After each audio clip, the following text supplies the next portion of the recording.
Viewers, it's good to be back. This is called a snoot. It's a studio modifier. And this episode is called Snoots Are Shit. Action! This course was originally launched to my All Access and Premium courses subscribers. But I was thinking that, you can enjoy this as well. So let's get started. There are two reasons we have modifiers. Modifiers that make the light bigger will make the light softer. And there are modifiers that make the light smaller, more focused. And that's why you get more defined light. Places there you get light and places where you don't get light. And snoot is one of those modifiers that will focus light. And that is why the objective of a snoot is to actually get an area focused where light is. This is pretty good when you're doing product shoots like this, or you just want to do artistic shoots where you get very defined light and then shadow. And here's the problem why I say snoots are shit. Because if you really put a snoot to your light in front of your light, you're going to get focused light. But the edges between the light and the shadow, it's pretty blurry. We'll want more defined light like this. And there's no way you can actually get it with a snoot. Let me explain why. This is because the snoot is attached to your light on your studio light's mounting. So it's pretty near the light. And when your modifier is near to your light, what happens is that the opening of the snoot is further away from the subject. That's why the shadow is less defined, more blurry, feathered like this.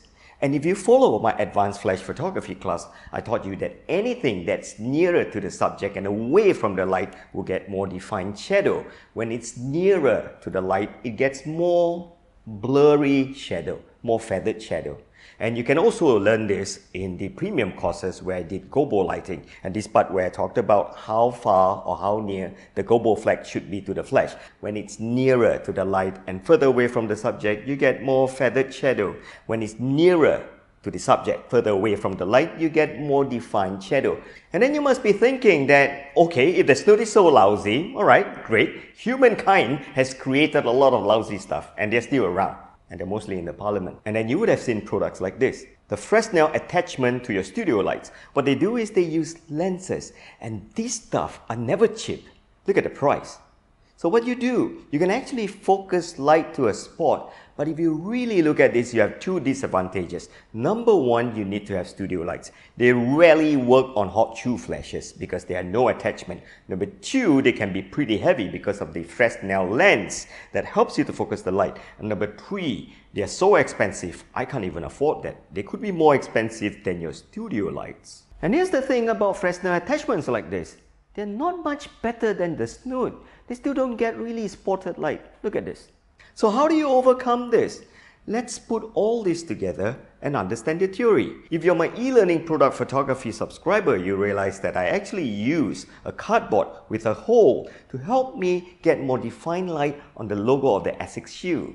So what I did was actually to get my lighting assistant to hold a card and then hold it nearer to the subject and away from the light. That got us a very defined light. But the problem is, when you have a hot shoe flash like this, it sprays light everywhere. So your card needs to be pretty big. But when your cardboard is that big, it obstructs into your shoot. So it's actually blocking your subject. I'm going to show you a better way of doing this. But it may take you a little bit of work. A little bit.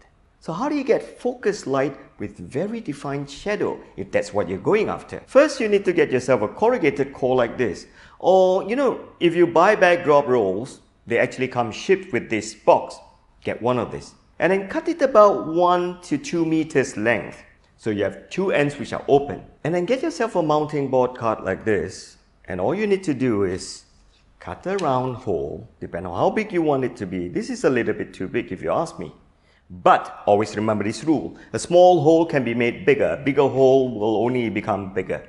So what you do is about the size of your finger. Leave one end open and then use this card to cover this side with a small hole. And if you want to make things even better, go get yourself a brass chuck or steel chuck like this, which is very common in the studio, and I hot melt this to the middle of this corrugated carton. What's the logic of doing this? Let me show you.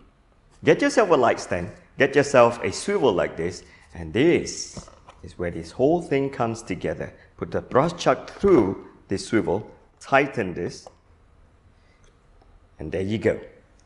Light comes in this end, stick a hot shoe flash through here, and this hole, place it where you want the focus light to come out on, projected on your subject. And here's the whole idea, that the hole must be further away from the hot shoe flash and nearer to the subject. Your light is going to get more focus with a defined shadow edge. And why do I need a tube like this? So that light doesn't leak. If light leaks, you're going to get light bouncing everywhere and you will not get that shadow. Let me show you how this works. Okay, so I agree with you that this modifier is really ugly. Like my wife always tells me, ugly things and ugly people like me are always useful. And let me show you how astonishing this thing can give you spotted light. Everyone say hi to Priscilla, our model for this tutorial. Let's get her into a pose. With Priscilla striking a pose like this, I'm gonna get a very focused defined light as round as this, and that's where I'm gonna aim our new modifier to. Exactly this. And I'm gonna go to the other end and stick in a hot shoe flash. Let me show you what we get. And then come to this end of the tube. Get yourself a hot shoe flash. In my case, it's a Godox TT685. I'm gonna set this to radio trigger and stick it exactly to this end of our ugly modifier. What power to use? Let's not worry about that first. Let's add one more flash. And then get yourself another hot shoe flash. In my case, is a Nikon flash, and I'm using a Godox trigger here. So I'm going to connect this trigger to the flash PNC sync port, and I'm adding on a gel to this. This is a gel which is red color. It's going to cut away 2 stop and use this to place it exactly behind where Priscilla is obscuring this flash. So I'm going to be shooting from there, so we have 2 flashes, one attached to the other end of that ugly modifier, and then one which is directly blocked by Priscilla here. Let's go through the power.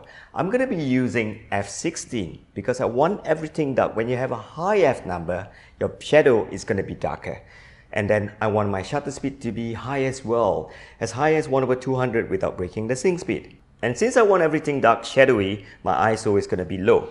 That's it. This is supposed to be full power. Here's the simple trick. Whenever you're shooting f16, f22, the flasher that's pointed to the wall about 2 meters away with a gel on it, it's going to cut away 2 stops, so set it to full power. And that flash, let me show you what happens. So the flash that's behind Priscilla with the red gel, that's 1/1. I'm tempted to put this at 1/1. Let me show you what happens because the tube is about 2 meters away. So I'm going to come to this trigger here and set this to 1/1 and show you what happens when you do that. Focus on Priscilla, chin up a bit Priscilla. That's beautiful. And take that shot. Look at this, light is barely spotted. There's a lot of this crisscross happening. Let me show you what happens when you bring the power down. So I'm going to bring this down to 1/4 now. Let me show you what you can learn from making your own modifier. That's at 1/4. The flash at the back behind Priscilla is still the same power. Chin up, smile, and notice the cross almost gone. This happens when the flash that's behind the tube is too strong. So I'm going to cut this down to 1/8. Let me show you what happens now. Oh, look at how defined that spot is. This is a spot that has very fast shadow edge, which no snoot can do. So here's the thing that you learn. If you see something like this, a cross forming, that means your light is just too strong. It's bouncing everywhere in the tube. Bring it down and you're going to get a clean spot like this. But with all this setup, it looks kind of weird to just do shots like this. Priscilla and I are going to go creative and see what we can do with this. Additional tip. This is the virtue why I have it on a light stand. I can adjust the height and I can also adjust the swivel.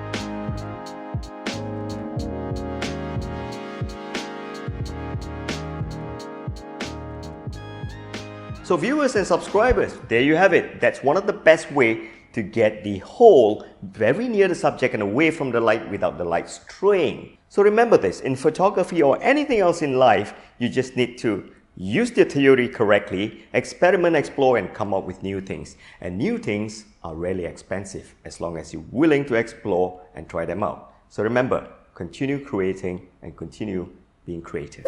So I hope you enjoy what you have learned from this tutorial. If you do, head on to my website here where you can enjoy premium courses with new courses pushed to you every week of wide genre, where photography tutorials covering camera, flash, how to shoot stock photos, composition, and even artistic photography like this. So every week you get new lessons, and even better, if you subscribe to the All Access account, not only you get the content of premium courses, you get to learn any and all of the e-learning courses and masterclasses as well. So hurry, head on to my website and be a subscriber, and I look forward to be shooting nice photos with you.